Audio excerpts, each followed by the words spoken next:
오늘은 제가 서로의 세계관이라는 그런 제목으로 말씀을 전하려고 하는데요. 이게 무슨 얘기인가 그렇게 생각하실 수 있는데 말씀을 좀 들어보시면 조금 이해가 되실 것입니다. 서로를 어떻게 우리가 이해하는지 이제 그런 의미입니다. 여러분들 이제 보잉 그 에어플레인 중에 가장 큰 비행기가 뭔지 아십니까? 예? 747. 예, 맞아요. 747이 가장 크다고 합니다. 그럼 그 보잉 747에 들어가는 파트가 몇 개인지 아십니까?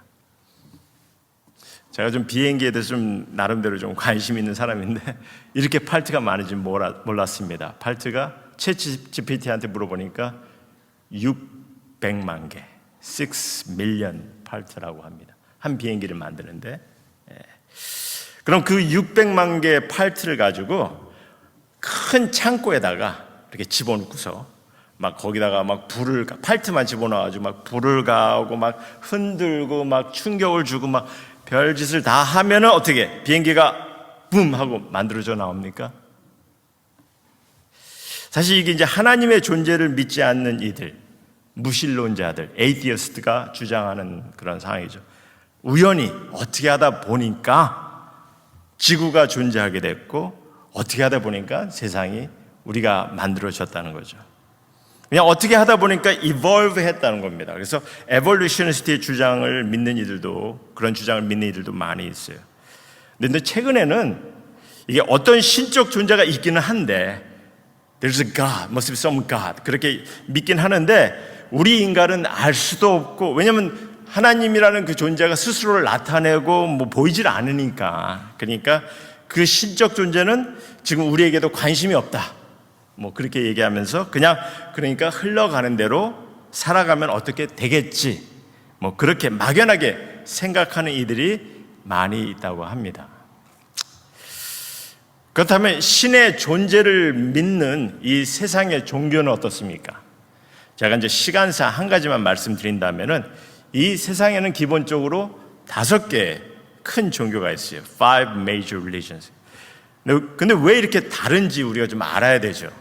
근데 참 놀라운 것이 있다면요. 이 5개 중에 4개의 종교가 구원에 대한 기본적인 원리를 똑같이 주장하고 있다는 겁니다. 뭐냐면요. 행함.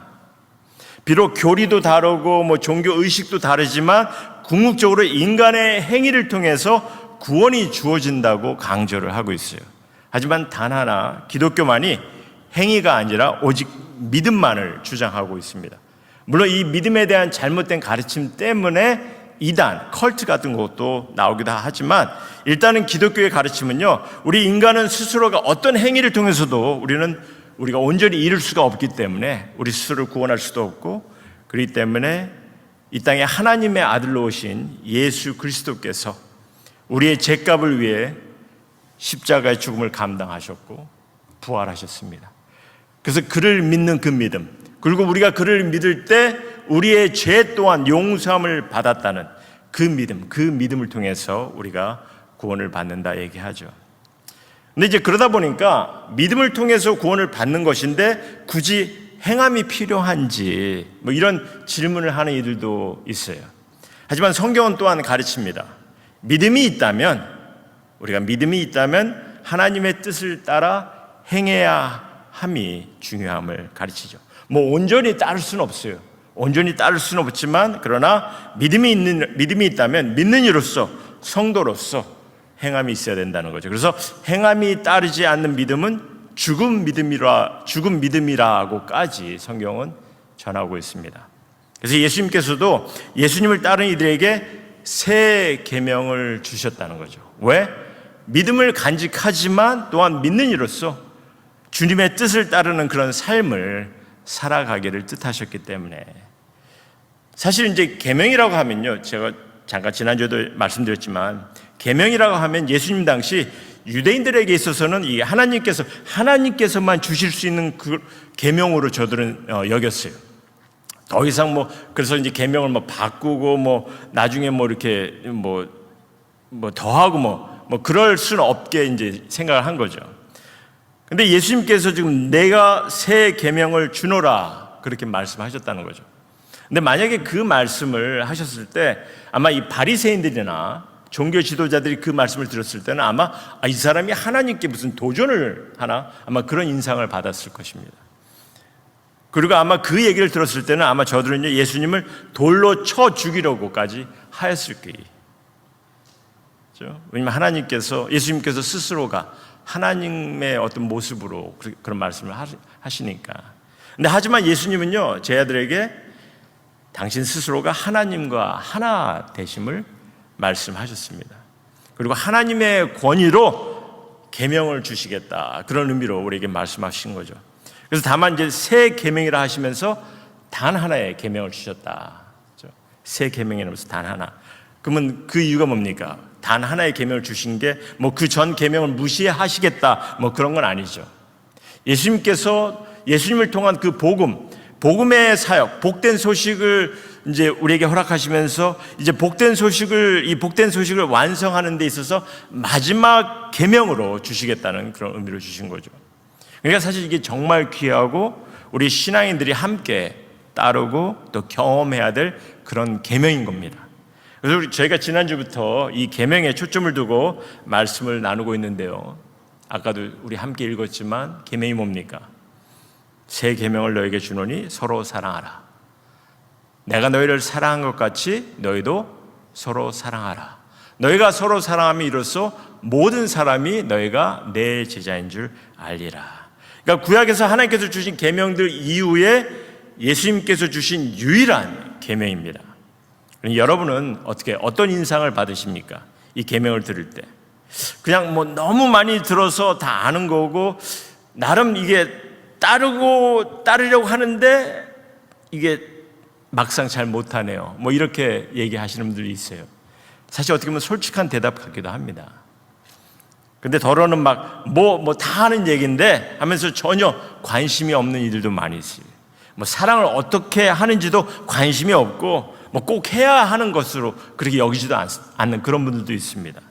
어떻게 하는지 몰라서 못하겠다 하는 이들도 있고 뭐 난 하는 것 같은데 하면서도 실제로 못하는 이들도 많이 있어요.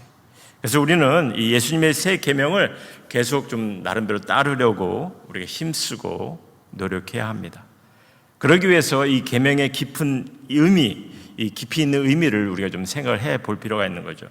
그래서 무엇보다도 먼저 저희가 지난주에 잠깐 보았지만 이 새 계명을 보시면요 3번이나 이제 반복해서 주신 말씀이 있다 했습니다. 뭡니까? 서로 사랑하라. 그래서 서로 사랑하는 말에 좀 초점을 두고 저희가 말씀을 나누기 시작했는데 제가 이제 칼럼을 통해서도 나눴지만 예수님께서 이게 누군가를 어떤 특정한 일을 사랑하라 그렇게 하지 않으셨다는 거죠.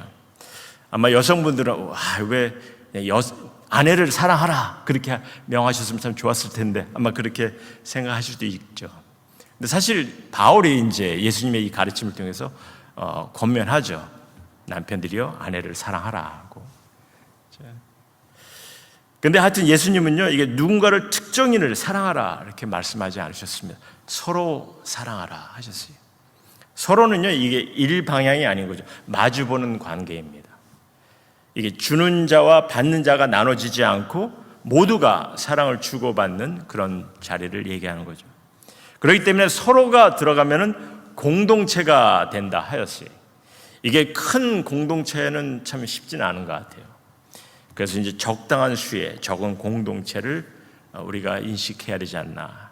그래서 오늘은 제가 이제 서로의 세계관에 이렇게 제목을 뒀는데 뭐 서로의 세계관이라고 하니까 뭐 거창하게 들릴 수도 있는데 그건 아니고요. 성경에서 이 서로에 대해서 서로라는 말을 어떻게 강조하고 있는지 이를 좀 먼저 보았으면 합니다. 성경의 전체적인 흐름을 통해서 제가 조금 설명을 좀 드리겠습니다. 여러분들 하나님께서 인간을 창조하실 때 서로가 되도록 창조하셨습니다. 아담만 창조한 것이 아니라 그에게 서로가 될 수 있는 이브를 창조하셨어요. 그래서 서로의 기본적인 구성원인 가족을 세우게 하셨다는 거죠. 그런데 이제 인구가 증가하면서 이 서로라는 세계관이 무너지기 시작합니다. 왜냐하면 이제 죄가 들어오면서 이 서로를 깨트리게까지 하죠. 그래서 하나님께서 진노하십니다. 그래서 이제 하나님께서 진노하시면서 노아의 가족과 또 동물들도 이 서로가 될 수 있도록 해서 따로 구분하시고 하나님께서 세상을 심판하시죠. 근데 이제 그 후에 또한 인간이 이제 증가를 하기 시작하죠. 근데 이제 그 가운데 하나님께서 다만 아브라함의 가족을 부르십니다. 그 많은 사람들 가운데 단 한 가족, 아브라함의 가족을 부르시죠. 근데 그 가족을 통해서 또한 서로의 세계관을 세워나가게 하세요. 그리고 이제 그 서로의 세계관을 세워나가실 때 보면요, 뭐 수적인 것을 중요시 여기지 않으십니다. 그렇기 때문에 다만 이삭이라는 한 아들을 허락하시더라도 이 서로의 세계관을 먼저 세워나가길 바라신 거죠.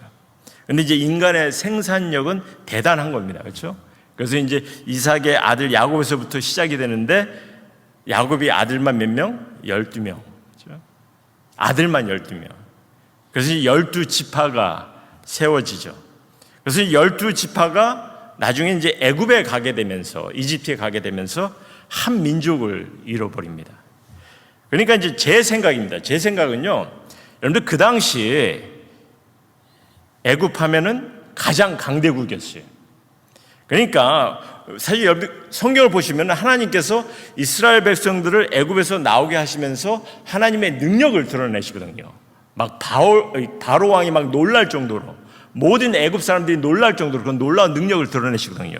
그러니까 만일 그러셨을 거였으면은 그냥 아예 애굽을 하나님께서 다스리는 그런 나라로 만들어 버리면 더 놀라웠을 텐데, 그렇지 않겠어요?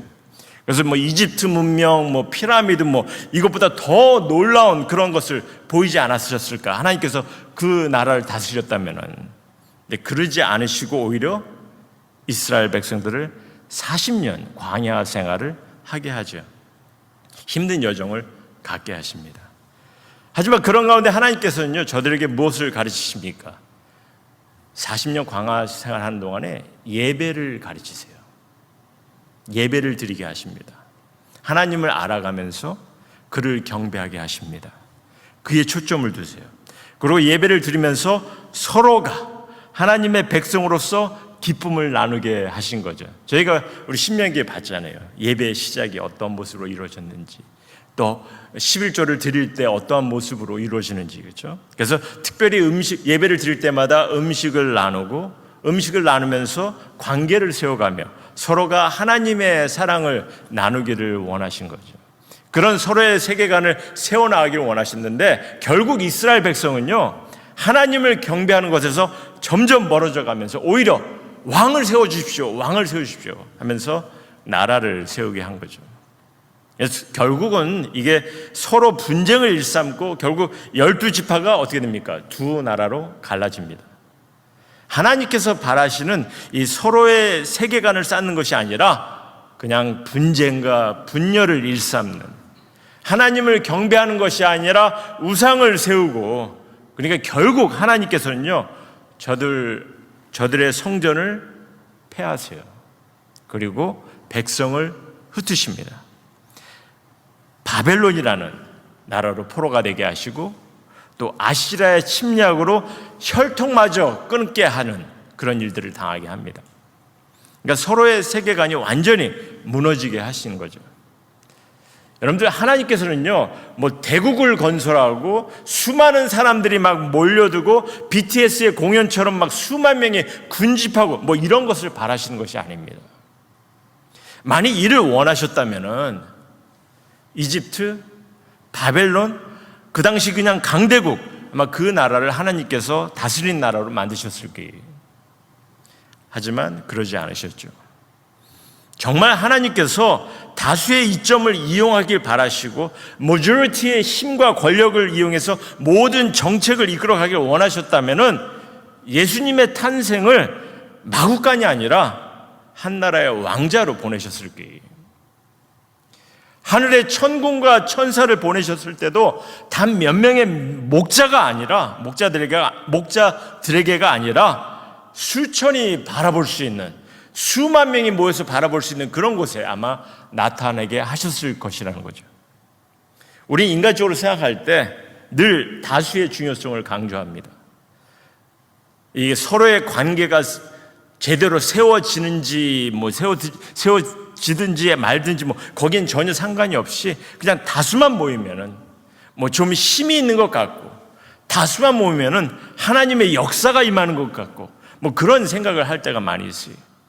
그런데 성경을 보면요, 이게 다수가 아니라 점점 소수로 돌아갑니다. 다시 시작하는 일이 있더라도 점점 소수로 돌아가요. 그렇기 때문에 예수님께서도 수천 명의 군중들이 모일 때마다 예수님은 그 자리를 피하셨어요. 놀라운 능력을 행하셨어도 사람들에게 알리지 말라, 그렇게 당부하셨어요. 왜? 주님을 바라볼 수 있는 서로라는 그런 세계관을 세울 수 있는 그런 주님의 공동체를 주님은 원하셨기 때문에. 그래서 이 땅에 구세주요 능력자로 오신 예수님께서도 단 12명만 사도로 세우시고 소수의 사람들과 삶을 나누셨어요. 그러기에 예수님은요, 성전이 아닌 다만 주님의 가족 공동체가 함께 할 수 있는 주님의 교회를 세우게 하신 거죠. 그리고 다른 이들에게 새 계명을 주십니다. 서로 사랑하라. 내가 너희를 사랑한 것 같이 너희도 서로 사랑하라. 너희가 서로 사랑하면 이로써 모든 사람이 너희가 내 제자인 줄 알리라. 그러니 우리에게 있어서 서로란 뭐겠습니까? 물론 우리는 근본적으로 이 서로를 생각할 때 가장 근본적인 관계가 가족으로 여깁니다. 주어진 가족 안에서 그래서 정말 우리가 하나님의 사랑을 나눠야 되는 거죠. 근데 요즘은 가족인데도 보면 각자의 삶이 바쁘고 선호하는 것이 다르다 보니까 서로 주님의 사랑을 나누는 게 쉽지 않게 된 그런 모습도 많이 보게 됩니다. 그래도 믿는 이라면 우리가 최선을 다해야 되는데 그게 좀 어려울 때도 많이 있어요. 그럼 가족 외에 서로가 될 수 있는 어떤 공동체가 무엇이 있겠냐는 거죠. 신앙 안에서 세워진 동창, 친구, 이런 관계도 가능하다고 봅니다. 하지만 주님이 뜻을 두시고 우리에게 허락하신 곳은요, 주님의 교회라는 거죠. 교회. 제가 교회에 대한 강조를 자주 하는 편입니다. 왜? 구약에도 없던 교회를, 구약에도 전혀 없던 교회를 예수님께서 주님의 교회라고 세워주셨기 때문에. 그래서 교회는요, 성전이 아니라 이 주님의 성도들의 모임이라는 그 뜻을 두신 곳이라 하고 제가 말씀드렸어요. 주님의 가족 공동체, 가족 같은 곳이 아니고 가족이라는 게 가족. 그럼 주님은 왜 이를 뜻하셨습니까? 왜 교회를 통해서 주님의 가족을 세우기를 뜻하셨는지, 이는 우리 모두에게 가족이 필요하듯이 우리 믿는 이들도 서로를 위해서는요, 모두 하나님의 가족이 필요합니다. 영적 가족이 필요한 거죠. 그래서 사실 신앙을 갖고 있으면서도 교회 가족이 없다는 것은 이런 거죠. 내가 축구 경기를 하고 싶은데 그렇지만 팀에 들어가긴 싫어, 이렇게 얘기하는 거죠. 내가 김씨로 살고 싶은데 가족들과 교류하고 싶지는 않아, 이런 얘기를 하는 거죠. 내가 악기를 연주하고 싶지만 오케스트라에 내가 거기에 속하고 싶지는 않아, 그런 모습인 거죠. 내가 신앙인이지만 내가 교회 가족은 필요 없다, 이렇게 생각하는 사람들이요. 사실 팀에 들어간다는 것은요, 축구 경기만 하는 게 아니지 않습니까? 축구 경기만 하는 것이 아니고 같이 축구 경기를 위해서 연습하고 체력 관리를 하고, 그러다 보니까 그 가운데서 관계를 세워나가는 거 아닙니까? 가족도 마찬가지예요. 가족도 자주 모이잖아요. 생일이다, 명절이다. 근데 요즘은 멀리 살다 보니까 가족 모임도 자주 못 갔고, 그러다 보니까 그냥 혈연이라는 것 때문에, 피부치라는 것 때문에 가족이라는 관계만 유지하는 일도 많이 있어요. 그러니까 사실 주님의 이 가족 공동체보다도 이 서로의 세계관을 제대로 세우지 못하는 그런 가족들도 너무 많은 거죠. 서로의 그런 관계가 이루어지지 않는 가족들도 많아요. 그래서 주님의 이 가족 공동체가 정말 제대로 주님의 말씀에 따라 서로의 세계관을 제대로 세워간다면은 이게 친척이나 친가족들보다 더 끈끈하고 더 깊은 사랑의 관계를 세워나갈 수 있는 거죠. 주님께서 허락하신 이 새 계명을 함께 이루어갈 수 있는 것입니다.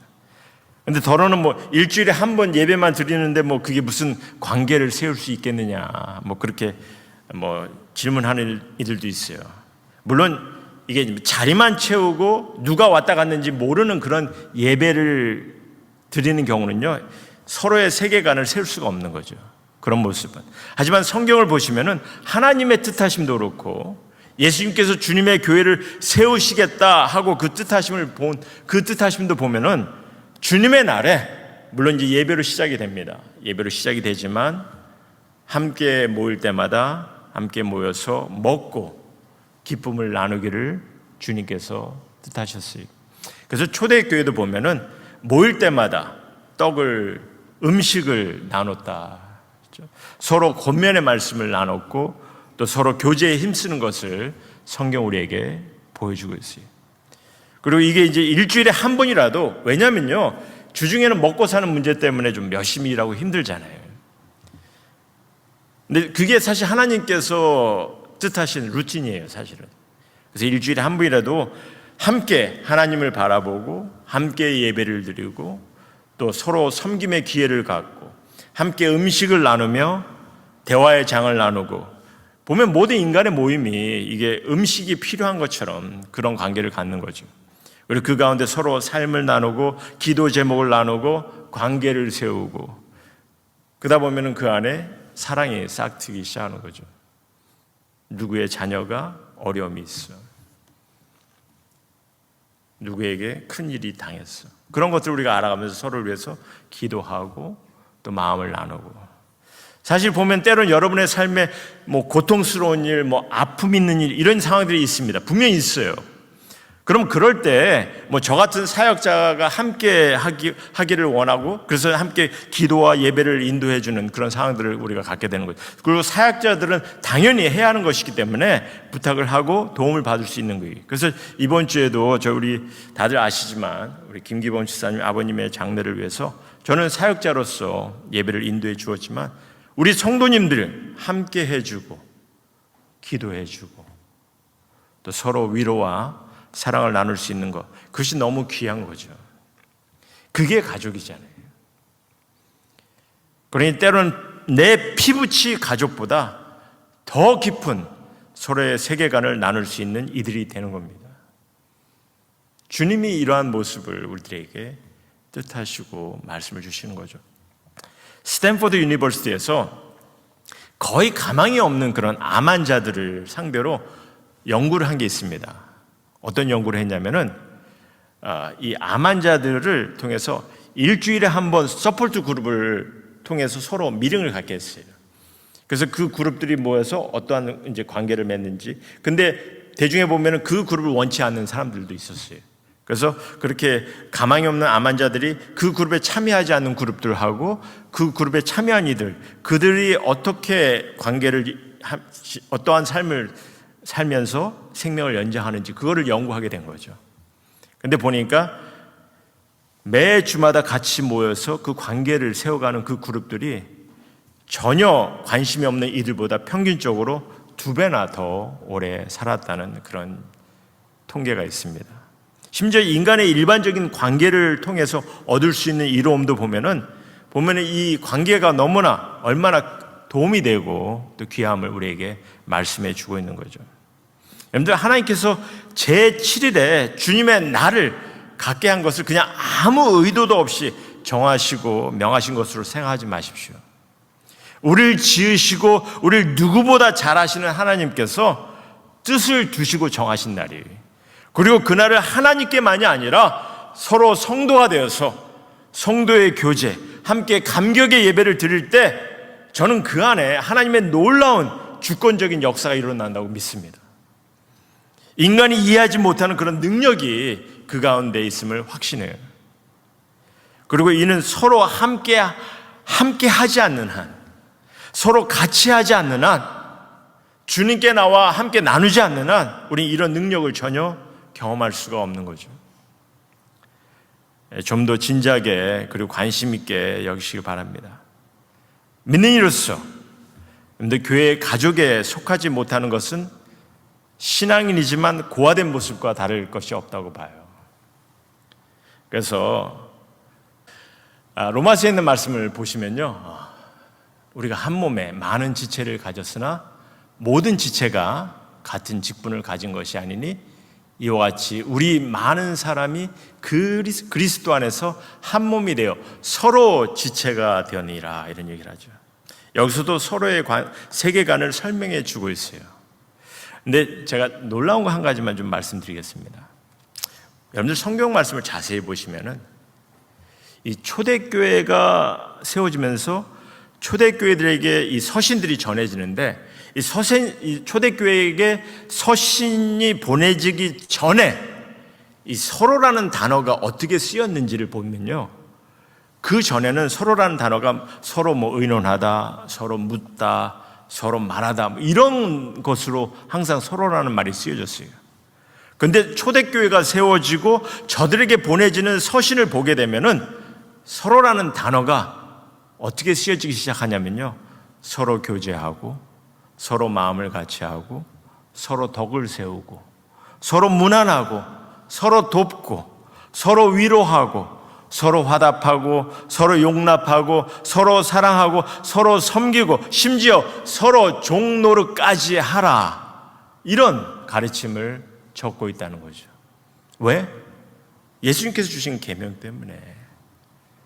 서로 사랑하라 하는 그 계명의 가르침에 주님의 교회들이, 주님의 성도들이 그 삶을 경험하길 원하기 때문에 그 삶을 향해서 저들이 이런 가르침을 나누는 것을 보게 됩니다.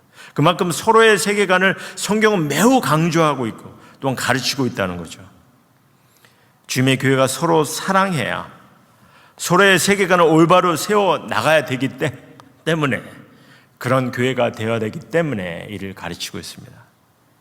그래서 이제 기독교인이 되는 것하고 교회의 그 가족 일원이 되는 것하고의 다른 점이 있습니다. 여러분들 뭔지 아십니까? 그냥 기독교인이 되는 것은요, 우리가 이제 예수님을 내 마음의 구주로 영접하면 어떻게 됩니까? 기독교인, 믿는 이가 되는 거예요. 그렇죠? 하지만 교회 가족의 일원이 된다는 것은 무엇이 필요하냐면 여러분들의 헌신과 결단이 필요한 거죠. 내가 다른 이들에게 한 지체로서 섬기겠다는, 사랑을 나누겠다는, 함께 교제하며 함께 주님의 일들을 감당하겠다는 그런 헌신과 결단이 필요한 거죠. 그랬을 때 정말 주님께서 뜻을 두신 그런 주님의 교회를 세워나가며 우리의 삶 자체가 그 자체로서 하나님께 영광되는 삶이 되는 거예요.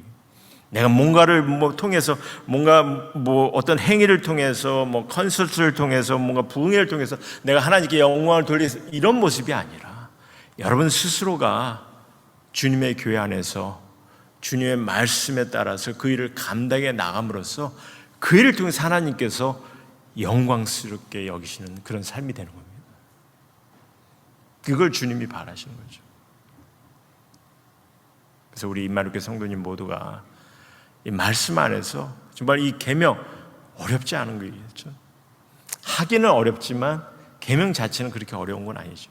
우리 이 계명을 우리 마음속에 품고 늘 그 안에서 우리 일들을 감당해 나갈 때 주님께서 기뻐 받으시는 그런 여러분들의 아름다운 신앙의 삶, 여러분들의 가정, 또 주님의 교회 공동체가 되리라 믿사오니 우리 이를 함께 경험해 나가며 주님 앞에 온전히 설 수 있는 우리 성도님 모두가 되기를 주님의 이름으로 소원합니다.